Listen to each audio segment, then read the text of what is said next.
This is Mark Bassingthwaite, the risk manager with ALPS, and welcome to another podcast, ALPS InBrief, the podcast that comes to you from the historic Florence building in beautiful downtown Missoula, Montana. And I'm so pleased to have as our guest today, Joshua Lenon, who is a lawyer in residence with Clio. And Joshua has done a podcast earlier with us in terms of one of our early initial podcasts. And I just wanted to invite Joshua back to discuss some developments in Clio. But Joshua, before we jump in, can you just share a little bit about yourself for those that may not have heard the first podcast? Sure. Thanks, Mark. It's really nice to be here.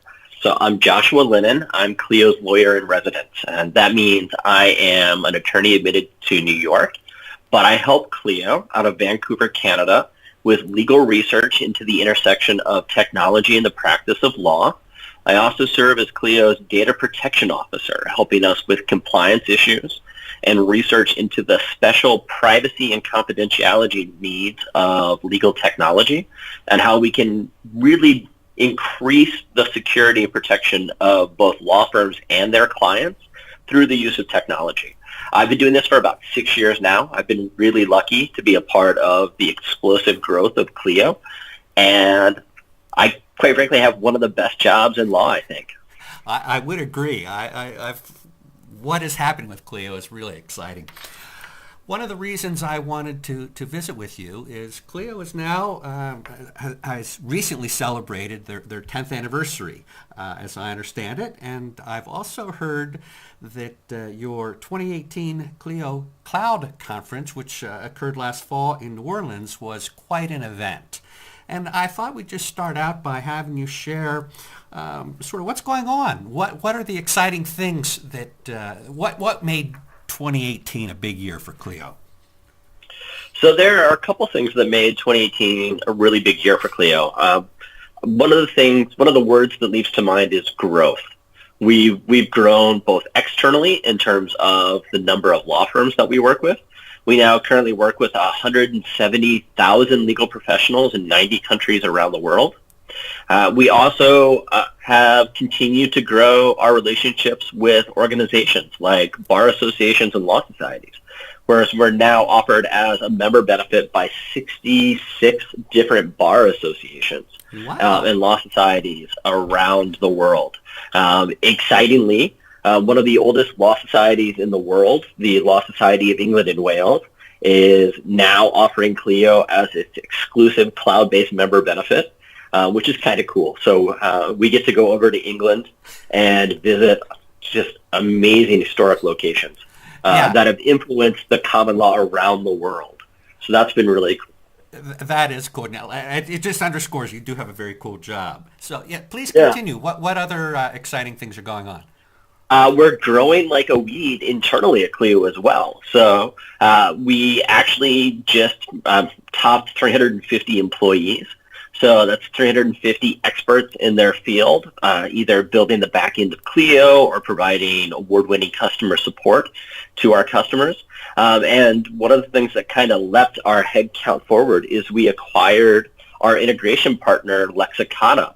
So Clio is, what's interesting is because we're cloud-based, we actually integrate with a lot of different pieces of software out there. Yes. So not just things like the email that a law firm uses, but also highly specialized tools that target the legal industry.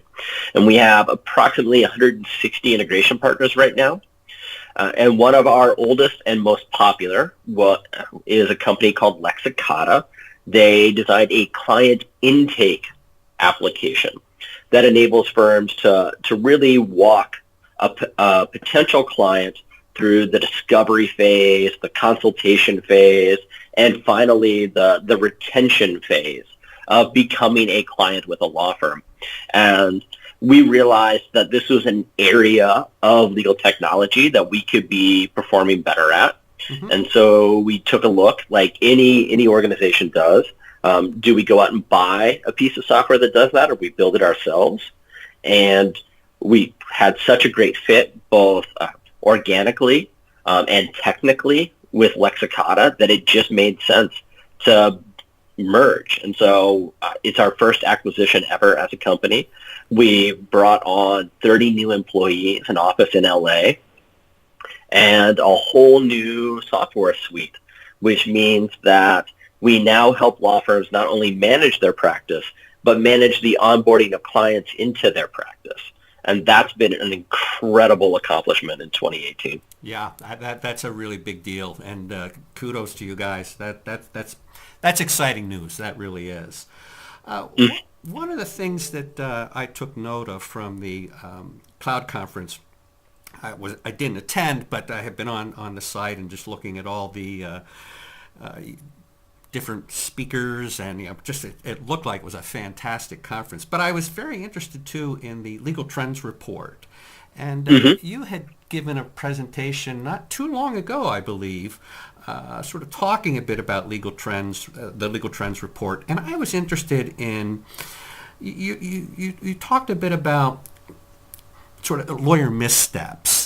And I think Lexicata plays into this. Can you kind of explore a little bit what you learned out of legal trends and how Clio is helping lawyers? So in case your listeners aren't familiar with the Legal Trends Report, it is an annual report that we've put out for the past 3 years. We always release it around the Clio Cloud Conference, which tends to be in the autumn. And it focuses on 2 different types of data. So the first is data contributed by our customers through the use of Clio as software. And I use the word contributed because it's something that you can opt out of. But while we don't look at any confidential information, I want to be very clear about that, we can look at certain metadata around the way lawyers use Clio. So, for example, lawyers need us to keep track of how long a bill has been open and is it past due. So while we can't see the client or the amount, we can see that in an anonymized aggregate state, so again, very, very at arm's length, right, we can see that certain percentages of bills stay open for a certain percentage of time. And so that's the type of data that we bring into the Legal Trends Report. But on top of that, we also do some really extensive outside research on a variety of different topics, both with lawyers, and in 2018, we started talking to clients and how they are interacting with lawyers. So what was interesting is, in the client research that we did in 2018, we found that clients are really signaling that they want to work in particular ways with law firms. And when we asked the exact same question to lawyers, we found there was mismatch. So one example is scheduling appointments. And it turns out that clients really want a very seamless, single touch point method for contacting a law firm and scheduling an appointment. They don't want to do a back and forth in email. They want to be able to pick up the phone or go to a website and just have an appointment made quickly and easily. And we found that lawyers were the opposite. They wanted back and forth, usually because they may not have access to their schedule, or that they may be interrupting other important billable activities. Right. And so there's this mismatch, or a misstep, as you said, between how the clients are expecting to interact with the lawyers and how lawyers are interacting with their clients. And we went on in the report to identify 8 different areas of mismatch between client expectation and lawyer service, and how that can create frustration between the 2 parties, and maybe an issue when it comes time for clients to refer new business to a law firm. Interesting. And just as an aside, is this report available to just the general public or attorneys if they have any interest in taking a look? Absolutely. So it's available for free. You can get to it by going to clio.com/LTR. So it's Clio, CILO, .com/LTR, which is short for the Legal Trends Report. That'll actually take you to a website where you can download all 3 versions of the Legal Trends Report, the 2016 through 2018, each with a little bit of unique research in each year.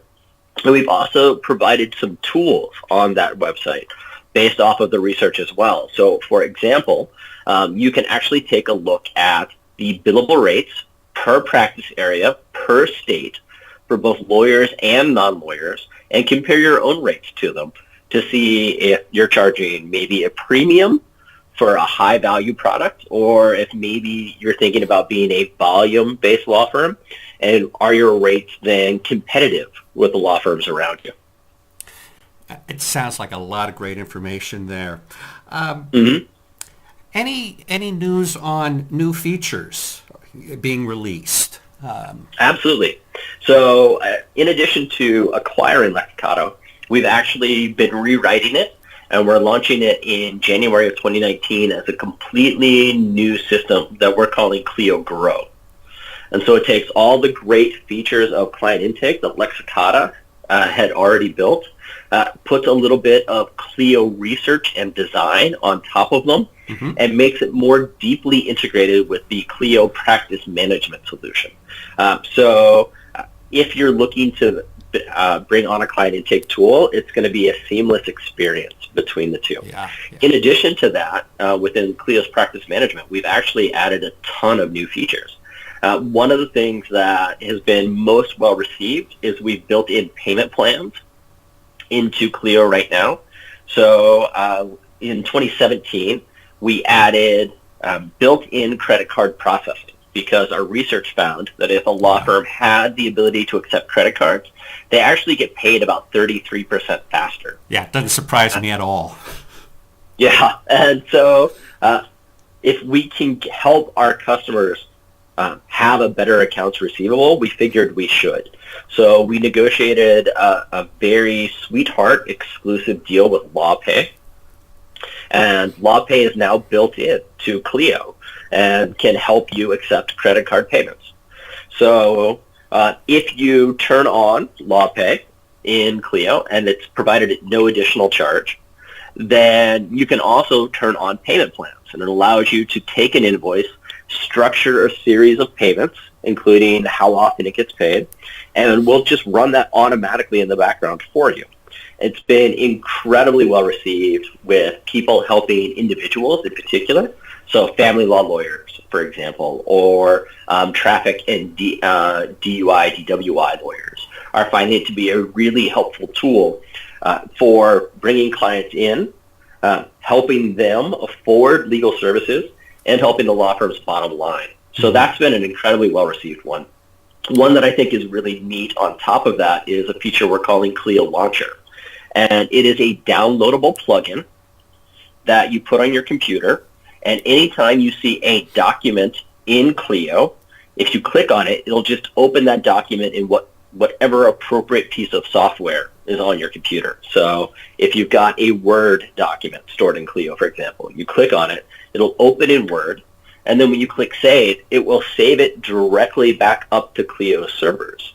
So there's a really seamless now workflow between having Clio as both your billing engine and your document management engine behind your law firm. Whereas before we found people needed just a little bit more of a sync between the two. And they were choosing to integrate tools like Dropbox or Google Drive, which are still there. But now you can get the free unlimited storage that comes included with Clio and not change your workflow at all, but have ready access to your documents. Yeah. That sounds awesome. I like that one a lot. Am I correct that Clio is moving into the mobile space as well? Absolutely. So we've had a mobile app for years, available on iPhone and Android, as well as an iOS tablet app.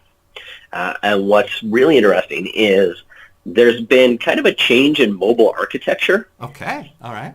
And so this is probably highly technical for your audience, but before, when you were building apps, you would have to have really highly specialized language depending on the phone you were building it for. And a little while back, app developers realized this was kind of ridiculous. If I have to write the exact same thing in two different languages for an iPhone and an Android phone, that's a huge amount of overhead. And it actually diminishes the ability to improve an app, update it quickly, add new features, because we have to write the exact same thing twice, Right. but in different languages. So there's been a shift, and this is mostly led by some of the bigger tech companies out there towards developing single source languages that allow you to develop really quickly. So Clio's on board with this. We're converting our mobile apps to this single language, which is called React. And we're actually using it to release a variety of different apps. So not just a Clio app now. We actually have just put together a free timekeeping app that's available on the iTunes store. So if you are a solo lawyer, you don't really need a full practice management solution. Maybe you're just starting out. Maybe you're working part-time, but you still want to keep track of your time. We've got an app for you. And we build feedback cycles into our apps. So if you download it, if it's not the right fit, there'll always be a feedback link. Tell us what we can improve. And we're going to keep doing things like that, adding new apps and third-party services using rapid development techniques. So that way we can find the best fit for law firms and lawyers out there. And what is on the horizon for 2019? Any exciting things that... So yes, absolutely. One of the things that I'm really excited about is we talked a little bit about the Clio Cloud Conference, and it was another area of explosive growth for Clio in 2018. So we had 1,500 lawyers from around the world come and meet with us in New Orleans, and we had, as you said, just absolutely phenomenal speakers. So we try to pick the best speakers both inside legal as well as outside legal. So that way we're learning what works for everybody. So, for example, we actually had a great speaker come and talk about stress and how stress is not necessarily a bad thing. It's how you react to stress that needs to be your focus of your attention, right? Not the removal of it. Right, you know? right. We had people who from Stanford who came and talked about designing your life and how we oftentimes think of our professional life as separate from the rest of our life. And really, it's all just one big continuum. Yes. So how are you including the idea of your practice as a part of your life? And this is, I think, really important for lawyers because we consider ourselves professionals. It's an identity as well as a career. And if we're not thinking of that identity as both a part of our personal lives and our professional lives, we feel a lot of stress, for lack of a better word, between the two. So if we approach it with a clear vision, while we may not be able to eliminate that stress, we can definitely control how we react to it, and our understanding of how other people are reacting to it as well. And I found that to be very eye-opening. So 1,500 lawyers, phenomenal speakers, a really great party on top of that. But we ended up outgrowing the conference center that we were at. So there's no way we're going to fit next year. So we decided to move. And in 2019, we're going to be in San Diego, California. Oh, now there's a nice spot, huh? Yeah, and we're expecting to add another 500 attendees. Oh, my God. So, and we're already half sold out, which is amazing. That really is. Wow. Yeah. Wow. So I'm sorry, I sound like I'm really hyping Clio a lot, but it's just been a great year. Well, it has. And, you know, why I like to visit with you from time to time, you know, my role is risk manager. But I'm not, you know, again, a traditional risk manager in the sense that I manage the risk of the ALPS corporation. I am hired to be a risk manager for all of our insureds. And for many attorneys, I mean, you don't have to be an insured to work with me and you know, call in and ask questions. And I, from a risk perspective, for so many reasons, just believe strongly in the value of a product like Clio. In terms of, I could sit here and talk for probably 20 minutes on why I think moving to the cloud is a good idea, and you know, doing all of the things that you folks are doing in terms of the tools that you bring to the table for lawyers. I see that as essential. But let me ask, and kind of in closing here, give you a chance to comment on one thing. What I'm starting to hear a little bit, there is, in light of some of these major breaches that we have seen, and cryptojacking and ransomware attacks just being rampant with everybody, but you couple that in terms of the risks of cyber breaches of some sort with what has been a really bad, tough year in terms of 2018 with Facebook. I would just like to have you share some thoughts on the value, the reason, how would you counter this? I don't want to move to the cloud because look at Facebook. I don't want to move to the cloud because these guys are next on a major ransomware attack. Do you have some thoughts? Yeah, I do. I actually think there's never going to be a complete elimination of risk. And I think any technology vendor who tells you that they're 100% secure is pulling the wool over your eyes. That's right. Absolutely. Yeah. Yeah. But I do believe that there are vendors out there who are transparent in their security protocols, who are committed to the specific needs of the legal industry, and they're definitely very specific, but also are keeping in line with the security requirements of clients. And I think this is a really important point that most lawyers don't think about. There's a lot of privacy and security law that is being imposed upon clients right now. Right. And those clients are in turn turning to their law firms and saying, how are you living up to this standard with my files? And so you need a tech vendor who recognizes not only your ethical duty of confidentiality, but your client's regulatory duty of privacy, and combines technology in a transparent way to facilitate both. And even that won't eliminate the risk 100%. Oh, right. Yeah, you're never going to. That's impossible. I do understand. I hope our listeners understand that.